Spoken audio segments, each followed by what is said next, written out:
Morning, everybody. How's everybody doing this morning? I'm assuming pretty well. I'm going to be honest with you that I look out across this. I was coming on the way up here today, and I'll introduce my family here in just a little bit. I was coming on the way up here, and I told them all, I said, probably won't be very many people there today. And I figured because of the football game, but there's a pretty good sized crowd here today, so I'm going to commend you for being here after a big win like that, because I'm going to be real honest with you. I wouldn't be here. And I'll leave it at that. Lots of stuff to talk about today. Well,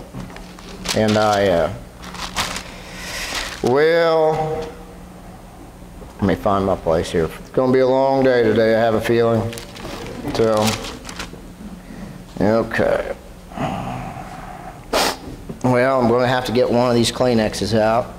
First off, I came up here today and I thought, well, all right, so I wonder how today will go. You know, it'll be my last Sunday here. I wonder how this is all going to go, and looking forward to eating. Everybody, for those of you that don't know, most of you do, I've been fasting for the last 20-some days, and until Thanksgiving, and I tore it up. Let's put it like that. I flat tore it up, and things were going really well. And for those of you who don't know what I was fasting, I was only eating fruits and vegetables and some nuts during that course of that time. And I was doing that to kind of tune myself into poverty and hunger. So I came here today, and I think, boy, this is going to be a great day. And came up here, and there's a gift sitting on my chair. And I thought, boy, I hadn't thought about that. Maybe I'll get some gifts today.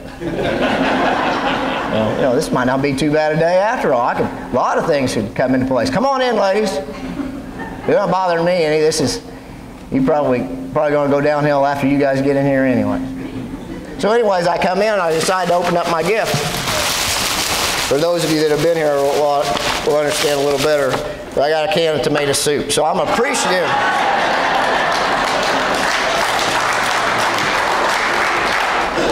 So I'm very appreciative that somebody's got a sense of humor in here.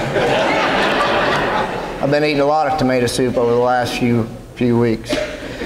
So with that being said, the football team, let's talk about the football team a little bit here. Pretty exciting. We were all at the candy store the last few days. I'm assuming this is working fine. Oh, I got instructions. My last Sunday, and they said, now don't go past this stairway because we can't get you in the camera. I've been here 8, 9, 10 Sundays. Last Sunday I'm here, they said they don't want me going past here. So I've been walking over there the whole time, getting cut out. You might want to check in your tech department and see if you could get with them a little bit, have a meeting with them. So anyways, we're at the candy store, and we've got TVs in the candy store throughout the candy store. We're all watching the football game and enjoying the football game. Now, I got to be real up front with you. Your football team and the team that you played, you know, my two boys came in, I turned it on, and they thought there were a couple of college teams playing. I mean, that's how good they looked. And we watched it, and we were excited for them. And, you know, you just got a great community, and they showed, you know, it was clear. And, I mean, I know most of you were there, and just a great experience for a small town. So congratulations. You guys deserve to be very proud about that. And I know that for the coaches and the players, you know, there's a lot of endless hours going to that. But that's something that just, you know, it'll never be forgotten. And for this town, and you'll...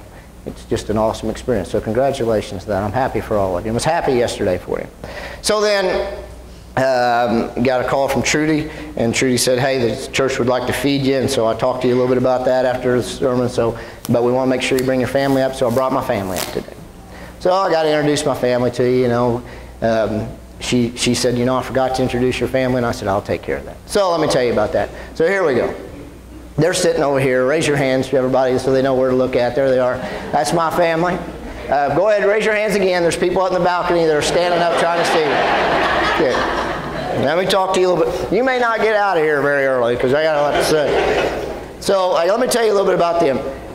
If you were here last week, you understood, and I had a lot of people come up to me last week and talk to me about the rooster thing, that hit them. I had a lot of people come up to me. So if you were here last week, you got to hear about, you know, what we've been doing.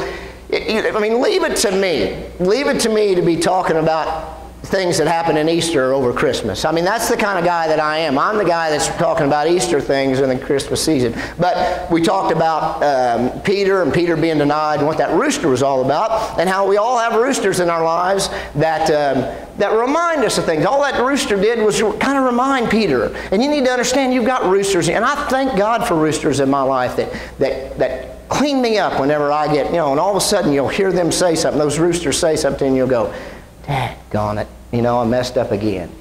And I've got roosters in my life, and there's a couple of them over there. Not all 4 of them are my roosters.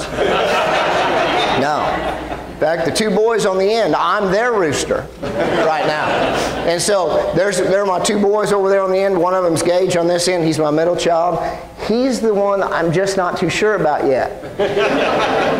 I'm not sure where he came from. He asks questions and he comes up with things that are just nuts. And I think, man, how does he think that? I mean, he wants to know why they put seeds on bones, and things like that. And how do you answer that? I don't know how you answer that kind of question. Why do you put seeds on bones? But that's the kind of stuff that he'll come up with from time to time. And, and then all of a sudden, me and my wife will look at each other and just shake our head and we know what. But that's the kind of stuff that he'll come up with. My other son is my oldest son. He's 18 years old. And I'm a big rooster to him right now. That's a tough time in your life to where they both make some bad decisions at times. And I have to kind of remind them of what's going on. And the biggest thing about raising 18-year-olds is I think, and 17 and 16-year-olds is you just have to get them to understand that the world just doesn't revolve around them at times. That they got to be part of that outside world, and that they need to be part of helping everybody else feel better about themselves. And that's hard, and so I'm just speaking freely. So I'm their rooster. I'm not nearly as big a rooster as their mother is, but I'm their rooster. Okay? And then, of course, the next again, and is my daughter Ella. Ella's 10 years old. She's a rooster. Yeah, she's a rooster. She's one of those girls that will, on the way up here, she said, "Did you even write a sermon for these people?" That was on the way up here. So, and I live with that day to day. And then, of course, my biggest rooster is my wife. And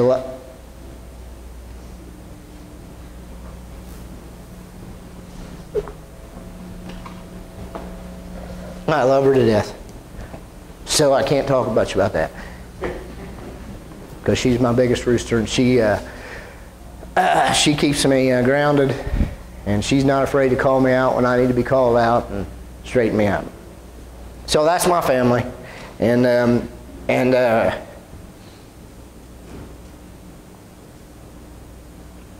they've sacrificed a lot in the last couple of months for me being here. So I just want you to know that as much fun as it's been for them, they've been without a dad on Sundays, and so I just want to recognize them and let you know who they are. So they're here for you today. So with that being said, all right, I started talking about this, I'll quit crying. Okay.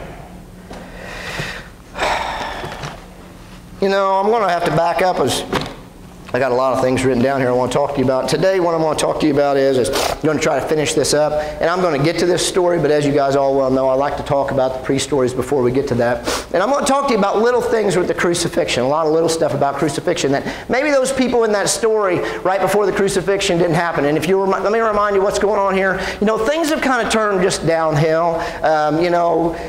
Peter's denied him, Judas has turned him over, and the rest of them, they've just kind of scattered on out, and they've all deserted him, and so here they are. And he's just by himself, and this thing's just kind of spiraled downhill, and he's just alone.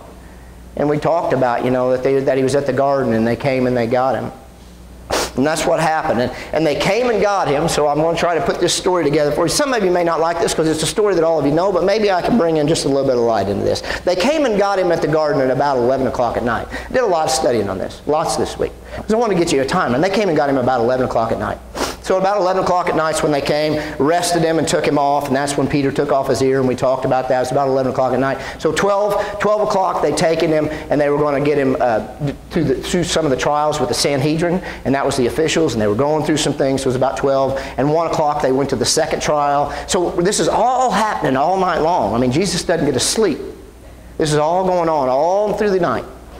All these fake trials and all these things. And finally, they got down to the point where they were going to take him to Pilate. Okay? So early in the morning, about 4 or 5 in the morning, they woke Pilate up and they said, "Hey, here's the deal, we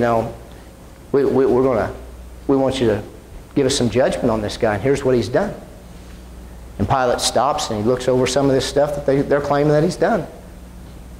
And Pilate says to him, I just don't find any basis for any of the stuff you guys are talking about. I mean, there's just no basis of everything that you guys have run up, in the middle of the night, and you're not even supposed to do this, but I don't find anything that he's done wrong. I don't feel a lot sorry for Pilate at times, but I got a little feeling a little bit sorry for him this week. Because I want to tell you, he tried. Now, he failed miserably. He failed miserably, but he tried. And I'm going to go through some of those things that you can talk about. But then also there was Herod. And before I get to Herod, I want to tell you a little bit about who Herod was, because you need to know about Herod a little bit. Herod, we're going to go back up just a little bit. Herod was the guy, and it says in John, and I wrote it down, I'll get it to you because you probably want to, let me read, see if I can find it real quick. Herod liked to hear John the Baptist preach. Liked it a lot. Liked to listen to him. It was in Mark, I think it was Mark, it was later in Mark that he talked to about it. And Mark said that when it stirred him up a little bit, that John the Baptist had stirred Herod up. He liked to hear him preach, and it stirred him up. So kind of got him a little thinking about himself, but he enjoyed it. Well, let me tell you what happened to Herod. What happened to Herod was he left his wife. And when he left his wife and he got remarried. And I'm going to tell you, young people, you better listen to me. Young people, be careful who you marry. Be careful who you marry. Know who you're marrying. Because it makes a difference in your life.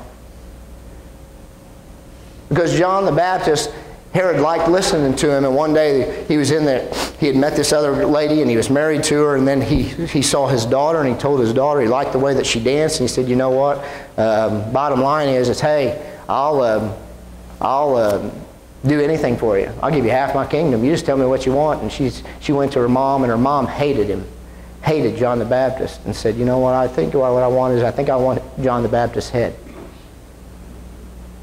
And Herod had him in the basement in the dungeon and cut his head off and brought it to her. Killed him right there. So I want you to understand what kind of person Herod was, because Herod's going to be involved in this story that I'm going to talk to you about. And it all came, he liked John the Baptist, but his wife hated him. And he fell miserably. So they brought him to Pilate, and they said, Pilate, here's the deal. We want to crucify him. Pilate said, no, I just don't see any reason that, I don't find anything, any basis at all. You need to understand that these are real people.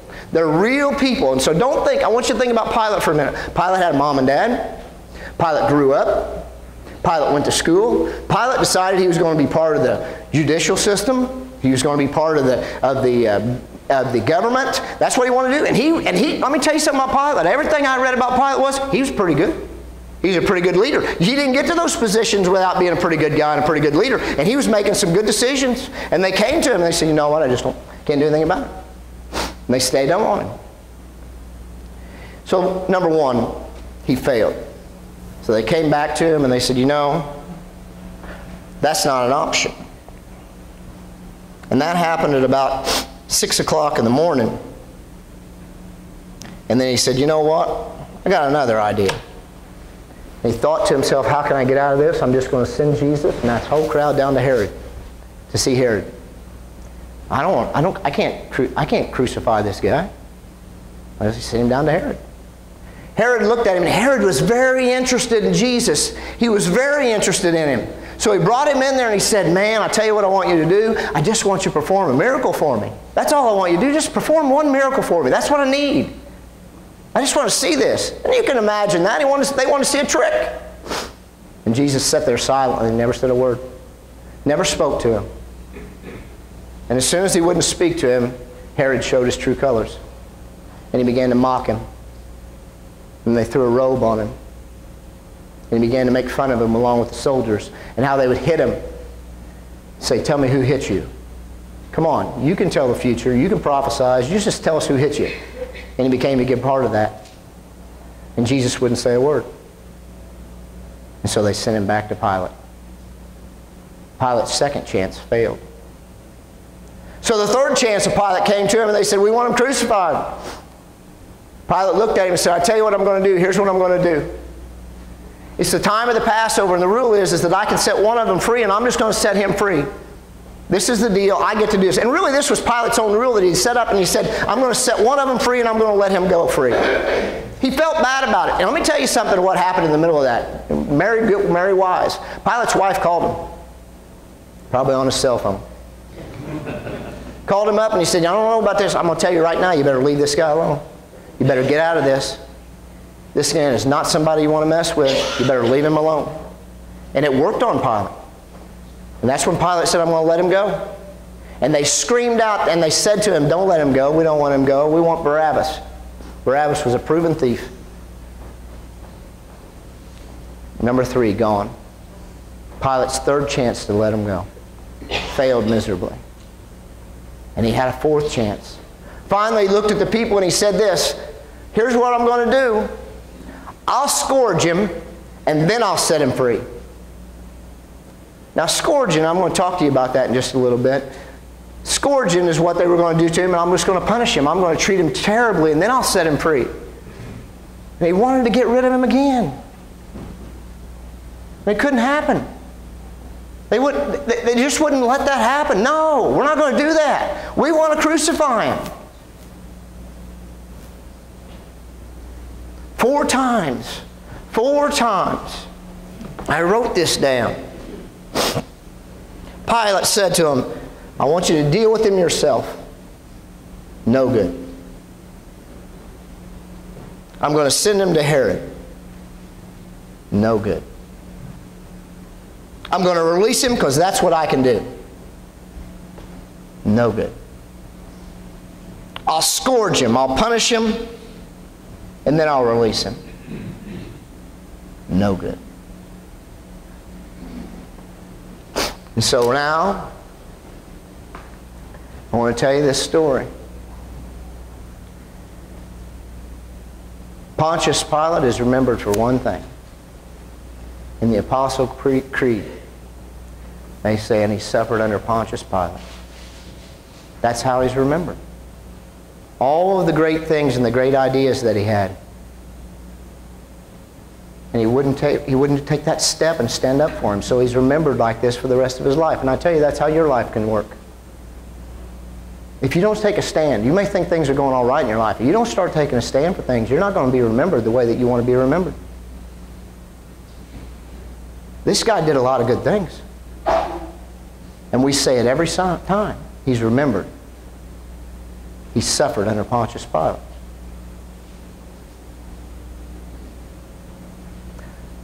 So he gave in.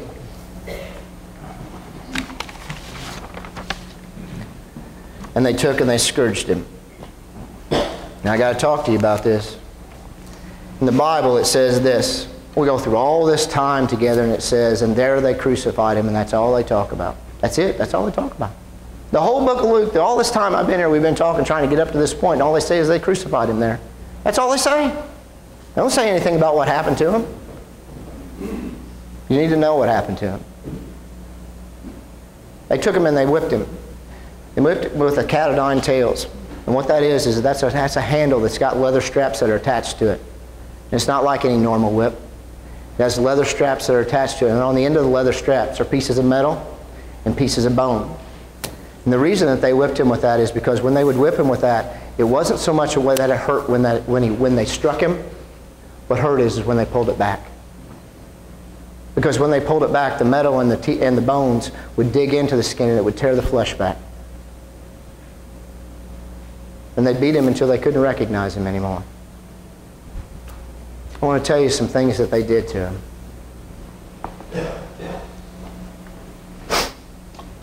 The thorns, they said, that they placed in his hand were as hard as oak trees.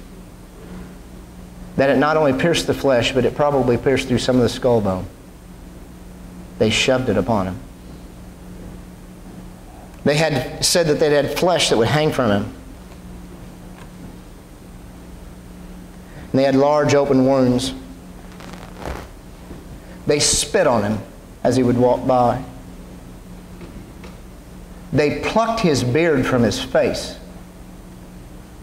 They didn't shave it, they plucked it.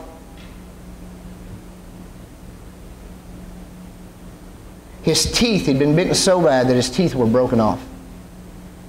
And some of them have been removed.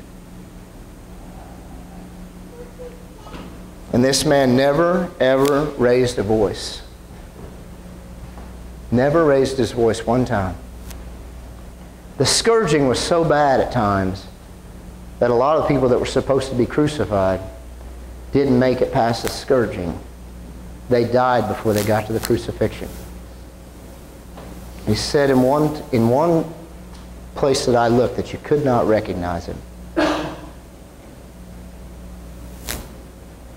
And so they sent him on his way with this cross. He never said a word. Met up with a guy along the way, another guy that we ought to talk about. It's called Simon. In Mark 15, it says this in Mark 15. It talks about Simon, and it talks about Simon and Luke also, but I found this interesting. It talked about him being the father of Alexander and Rufus. So I wanted to know, why would you say something like that? That's the way my mind works. Why would you mention Alexander and Rufus in something like that? You know what? Alexander and Rufus became great preachers and great part of the early church after the crucifixion had taken place. His children did. Simon had just been going to Jerusalem along the way, and then he came across this man that was beaten half to death. And they looked at him and said, "You carry that cross." He didn't come to town for anything other than that. He didn't come to town to carry a cross. He came to town to do business. He just happened to be there. You carry it. And let me tell you something about that. Everywhere that I read, they didn't tell Simon to carry that cross because that they felt compassion for him. That's not why they had him carry it. They didn't feel so much compassion for Jesus that they wanted to have, they said, "Oh, we feel pretty sorry for him. Let Simon carry this, or let that guy there carry it." You know why they had him carry it? They were afraid he was going to die before they got him there, and they wanted to see him crucified. That's why they had him carry it. He looked so bad, they didn't think he was going to make it to Skull Hill. So they had the other guy carry the cross for him so they could make sure that he made it, because they wanted to see him hung up on the cross still alive. That's how much they hated him and screamed at him. Get back to the story. Why would they mention those two kids? They did great things for the church. And my mind works a funny way sometimes, but I'm going to tell you something that I believe. I believe they did great things for the church because I believe this. I believe when Simon went back home after what he had done and carried that cross and saw the things that had taken place that day, that he got his boys around and he told them stories about that day. That he talked to those kids. That he talked to his grandkids and shared that story with them on that day. And I think it made such an impact on them that they knew they had to be part of that church. That they needed to do something more for him. I believe that. And so here's what I want to tell you that's a great part about that story. When the devil was at his highest, he had Christ beaten down. Even then, with not saying a word, Jesus Christ was still making a difference in one family. And that kills me. I mean, he never said a word, and still he's making a difference in this one family. Simon's going to go back and talk about this, and it's going to change his family forever. Even then. And so they got him to the hill. Simon carried it all the way there. Well, before he did, he got to this. I'm going to tell you this. Before he got there, and you read the scripture about it, he's going along the way, and there were some women along the way that were crying. They had looked at upon him, and they had said, seeing the flesh had been coming off of him, and I guess you couldn't help but probably be emotional if you were emotional people. And they looked at him, and he said, "Don't weep for me." That's the one word he did speak to the crowd. He said, "Just don't weep for me." And he says that today, and I don't like telling this story because I don't want to this story is not about emotional things. This story is not for you to feel so sad about this.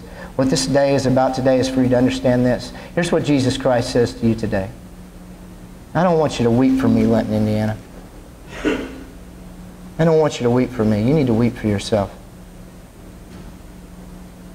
I'm going to spend my life in heaven with my Father. I'm not for this place. But you need to weep for yourself, and you need to weep for your children. You need to weep for your fathers that may not know Jesus Christ as a personal friend. You need to weep for your mothers that may not know that compassion that Jesus shows. And then in the end, you need to weep for yourself. You need to get to know Him better.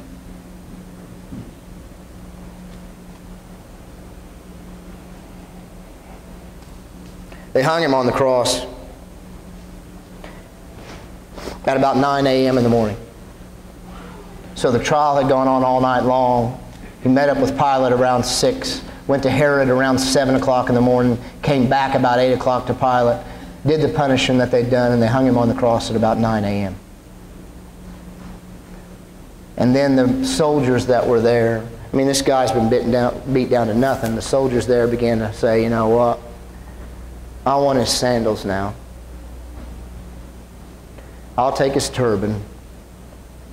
We still got this great big piece, and all these soldiers said, you know, let's throw dice for this.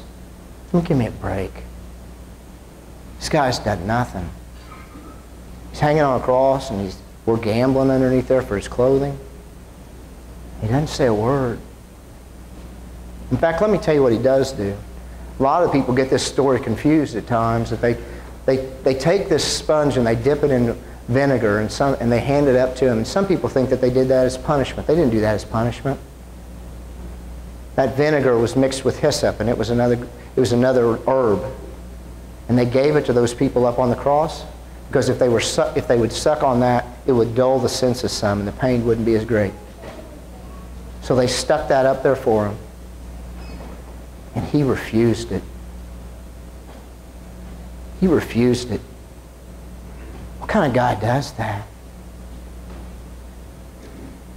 I mean, some of you mothers can't wait to get an epidural. You don't want to have any kind of pain at all. My back starts hurting me. I'm looking in the medicine cabinet. And this guy's standing up there suffering through all that stuff, and he just, no, this isn't for me. I'm going to suffer through this. And I'm not going to suffer through this for me because I'm getting ready to go see my Father. What I'm going to do is I'm going to suffer for you, and I'm going to suffer for you, and I'm going to suffer for you, and I'm going to suffer for you.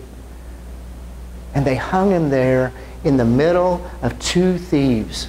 Now listen to me on this. They hung him in the middle of two thieves, just like we've been talking about. And both of those guys had seen everything that had happened. Both guys, the guy on the left side had seen the exact same thing happen to the guy on the right side. They had seen the exact same story. They'd seen all of the punishment that took place. And the guy on one side looks at it and he says, Father, and Jesus says, Father, forgive me for what they don't know what they're doing here. Just forgive them all. And the guy on the right says, blow it out your ear. Get us down from here. If you are who you say you are, get us down. I don't want to hear that crap from you. Get us down from here. And the guy on the other side hears the exact same story. He doesn't hear anything else. The guy on the other side, he looks at him and he says, forgive them. I forgive them. Man, I need some of this guy. If this guy's going to forgive them, I need some of that in my life. That's what I need. Two guys, exact same story. They make a choice. They choose. One of them is in hell. And one of them is going to spend eternity in heaven because they chose. Now here's what I got to tell you, Linton, Indiana. You've been a great church to me. This has just been good for me. You know, I was at a point in my life where I didn't know, what I was supposed to do. I was at a point in my life that whether or not I needed to continue doing this kind of stuff, or whether or not I just I just didn't know what I had to offer left to people. And you were gracious enough to let me come. And you have been gracious enough to ask me to stay. And I had to choose. And I chose to come. And it's been good for me. And what it's going to do for, what it's done for me is it makes me understand this, that Darrell, you got a lot left to offer people. Darrell, you need to do more. You need to step outside your box just a little bit more. And I tell you this, if there's one thing that you want to leave, and I want to leave you with, is this. You got to choose too. You got to be me for just a little bit, and you got to choose. You got to say to yourself, you know what? When he leaves here, what's this going to do? What's going to happen here when he leaves? I don't want you worshiping a man. I don't change lives. I come to you on Sundays, and I appreciate the kind words that you say, but I don't change lives. Jesus Christ and God change lives. You keep him focused here, and things will happen. They will be so good. But you have to step out of your box too. It's time for you guys to stop and say, you know what, I got to choose. I'm on one side or I'm on the other. What am I going to do? How am I going to move forward from this point right now? You're going to ask him to do it. You're going to say, you know what, if you'll do this for me, then I'll believe in you. All you got to do is get us through this tough time and I'll believe in you. Is that the attitude you're going to have? Or are you going to be over here and you're going to say, you know what, I've heard enough. You all are smart people. You know what he's doing in your lives. You know what he's doing with your church. Now it's time for you to make a decision. I'm going to show that same kind of compassion that Christ showed to all these new people that are coming in for the next month. Am I going to show that compassion to our new minister? Am I going to love him like Jesus would love me? Is that what you're going to do? Because if you do that, you get to know him better. You too get to spend an eternity with him. And that eternity, the greatest thing about that is, that doesn't start when you die. That starts today. While you're here, I'm spending eternity with him. That's what I'm going to do. And that starts every day that I get up. I still spend it with him. What a great place to be. What a great story. It's your story too.